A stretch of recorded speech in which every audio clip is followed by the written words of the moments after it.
Hello, this is Stephen at shortseasongarden.com, and I'm going to talk today about starting plants indoors. And that's an important thing to do in Zone 3 where I live, because you don't have as long a season obviously to grow your plants. So I've got some Jiffy mix here, young plant mix, and I like to use the individual packs rather than you can get big trays that are all wide open. But I find with my tomatoes, my cucumbers, my little plants, it's better if I have them in individual pots. So we're going to fill these pots with some mix. You can see I've got some that are already full. I fill them right up to the top. It's important to have it completely full so that you don't have an air space at the top of the tray, because it promotes damp off if you don't have good air circulation. So we're going to fill these completely up. Got some already full. Just going to make sure all the little particles of soil, or soilless mix actually, is all broken up. And I'm going to have them nice and even here at the top. And it's all totally dry. And I find, again, what works best for me to avoid damp off is I like to bottom water. So I've got a brand new tray here that shouldn't have any leaks in it. And I'm going to fill it with water. Or not fill it with water, obviously, but I'm going to put some water in it. And you notice the steam rolling off. I like using quite warm water. It gives it's obviously going to have some time to set and cool. And it tends to start the bottom warming process to make those seeds germinate faster. So I've got some water there. We're going to let those soak for a little while, and then once we get a good wet, we're going to put some seeds in the top. Okay, I actually ran into a bit of a problem with my bottom watering because this mix is quite high in peat. And peat, when it's completely dried out, it's hard to get the water remixed with it. So I actually had to do some top watering as well. Once it's good and soaked, you should be able to water from the bottom. And I like to do that once the plants get started, because it keeps them from. It's a lot easier to keep them from damping off. So I've planted some tomatoes here, and some peppers, some celery. I'm going to plant a bit of broccoli. Now this isn't the ideal way to do it because seeds are so tiny. It's really hard not to put too many in each little cell. But I'm going to try to put a couple seeds in each one.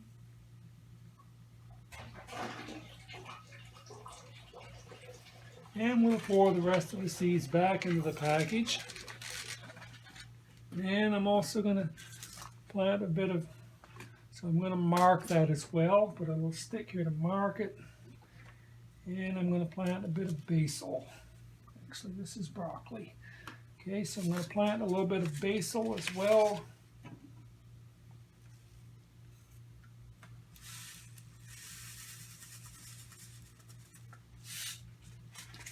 And the same thing, try to get a couple in each cell. That way I can snip off all but the one that, if I get 2 or 3 coming and one's better than the others, I'll snip off the weaker ones and let the strongest one grow.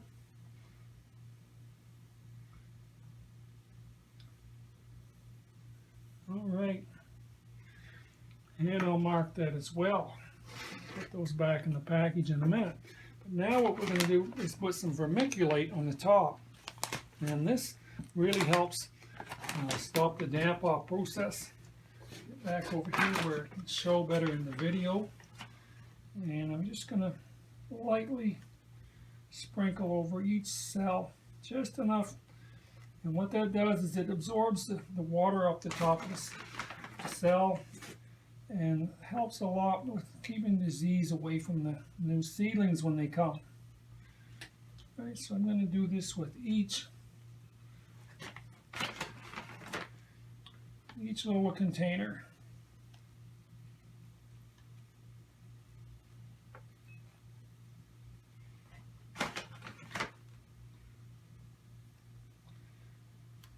Okay, and that's going to help stop with the damp off process.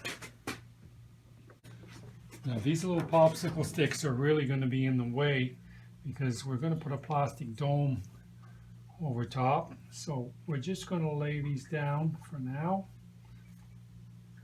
And we're going to put this plastic dome over top. Okay, now I have this electric mat to give bottom heat. So I'm going to set the tray over top or on top of the mat like that. Now if you don't have a mat like that, you can put it right on top of your refrigerator. There's usually a lot of heat coming off the back of your refrigerator, so a lot of times I'll set it right on the back of my refrigerator. And after about a week or so, we're going to have some little seedlings coming up. Okay, so you can see that these plants are all up now. As you can see, got more than one plant per pot, so we've got to thin them out some. So we're basically going to pick the one that looks the best in each pot and save it, and we're going to get rid of the other ones. So we just go through each pot and kind of pick out the one that's best. Some of them are a little bit harder to pick. I've got 3 or 4 of them coming in some, and you've got to be so careful not to damage the good ones, or the ones you want to keep, I guess. So, as you can see, some of them are getting a little bit spindly because they're trying to reach for the light. So in this case, I'm going to leave one that's a little bit shorter and get rid of the one that's quite spindly. So it's not always the tallest one you want. It's the one that I guess looks the best in the pot. And of course, if I had a fancy seeder, I could probably make sure I only had at the most 2 seeds in each pot, but we don't have at this point, so we make do with what we have.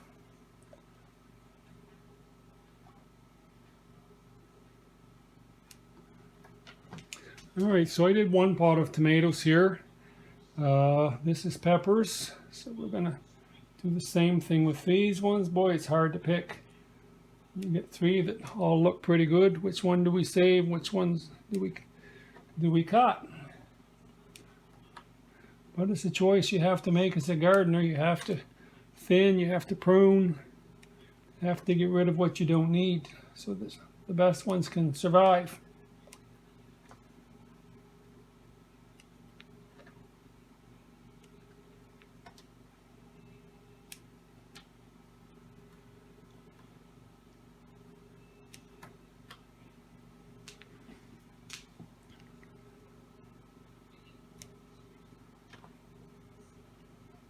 This is basil here, and it's not growing as tall and spindly as my tomatoes. But I'm going to still trim it to 1 per pot.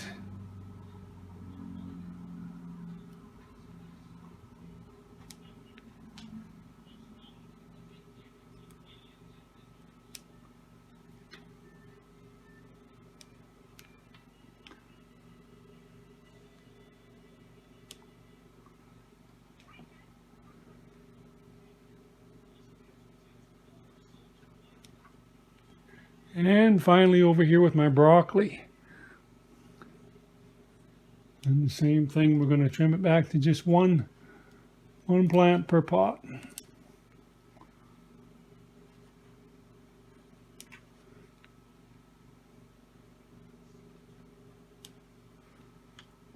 So I've been bottom watering these so it doesn't get too wet because we're trying to avoid damp off. Been keeping them under lights for 16 hours a day. Trying to keep the lights up about, the plants up so they're about 4 inches from the lights. And getting these little babies to grow.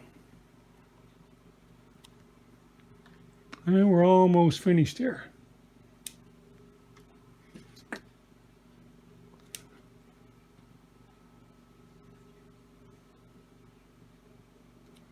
Alright, so I think we're down to 1 plant per pot, and it's not going to be long before we're going to have to start repotting some of these. Okay, so it's May the 9th. We started these tomato plants and peppers and basil and some broccoli and some celery back on April the 10th. Now you can see they don't all grow evenly. These tomato plants need repotted, and I'm going to do this in a few minutes. But on the other hand, my celery, I don't know if you can even see on the camera. In fact, I was considering throwing these out, but there's 4 little tiny plants that's actually starting here, so I'm going to keep those. Celery is very, very slow. But these tomato plants are going to need repotted, so we're going to do that today. It's a bit tricky because you don't want to pull on the stem, and some of the roots are sticking right out the bottom of the pot, so it's going to be hard to see this on the video, but I'm going to try to poke this right up from the bottom of the pot. Try to poke the soil right up without touching the stem, and try to get all those roots out in one big ball. So we're trying to probably pretty well decimate the pot, but it's more important to save the tomato plant. And even then I tore some of the roots, and I'm going to get a new pot here. I've already got some mix, soilless mix in here, and I'm going to make a hole right down. It's hard to do this in front of the camera. Right down to the bottom of the pot. It's all right to plant tomatoes deeper than they were in the original container, because they'll form a root all along the stem anyhow. So I'm making a hole. Probably the next pot I'm going to do different. Maybe I'll take a new pot, and I'm going to put the tomato in the empty pot, and then fill the soil in around it.